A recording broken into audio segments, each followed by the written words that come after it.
November 2020 IGCSE Business Studies Paper 1 is now available. What did we discover which will help you to prepare better for your IGCSE exam? I've researched and selected 2 of the most difficult questions from all of the Paper 1 exams and look for trends in the type of questions emerging from the updated 2020 IGCSE Business Studies syllabus.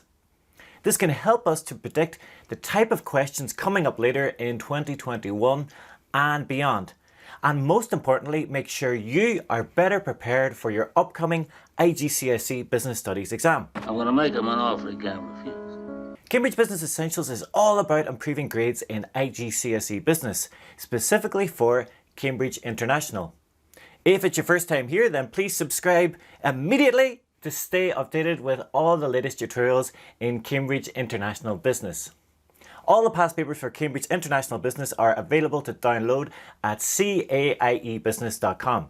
And even better, you can find complete question guides and A-star solutions to all of the most common IGCSE questions. Just click up here and you can go straight there. It could just be seeing all the news about businesses closing down at the moment due to the economic recession brought about by the COVID pandemic, but there did seem to be more questions about business failure and redundancy in November 2020. So let's look at one example of this first. This D question asks for 2 factors to consider when deciding which managers to make redundant. This question is from 2.3 in the syllabus and is effectively a recruitment question in reverse.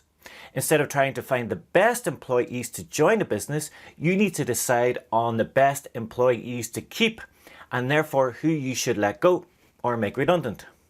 So we need a knowledge point to start, the importance of the role of the manager, and then explain and apply to the business in the question, SRB Bank. Here the student secures the marks by explaining why retaining managers with customer service skills is important to a bank. The second part focuses on cost. So removing higher paid employees can contribute to saving $1 million in costs. Remember, if you need step-by-step guides to every type of question and loads of A-star examples of Part D questions, head to CAIEbusiness.com. As a free member, you can check out the samples and get yourself a free knowledge checkup.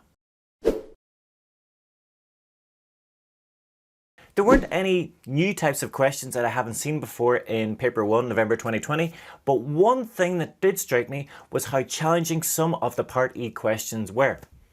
So let's look at one of these tougher examples where you have to evaluate if a joint venture is the best way of entering a foreign market and review the best technique to approach these tricky questions.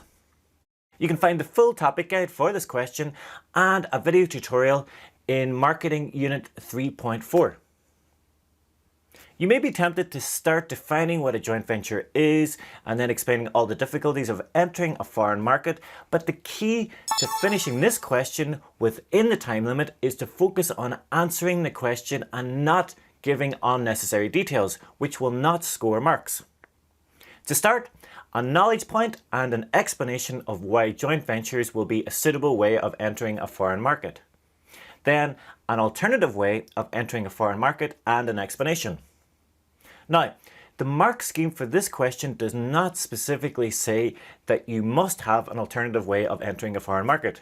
You could just give another reason, an explanation of why a joint venture is beneficial or not suitable.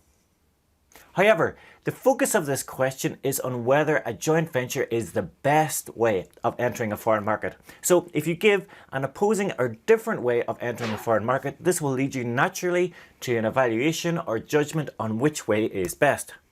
So the business could expand themselves, reducing potential conflict with a joint venture partner.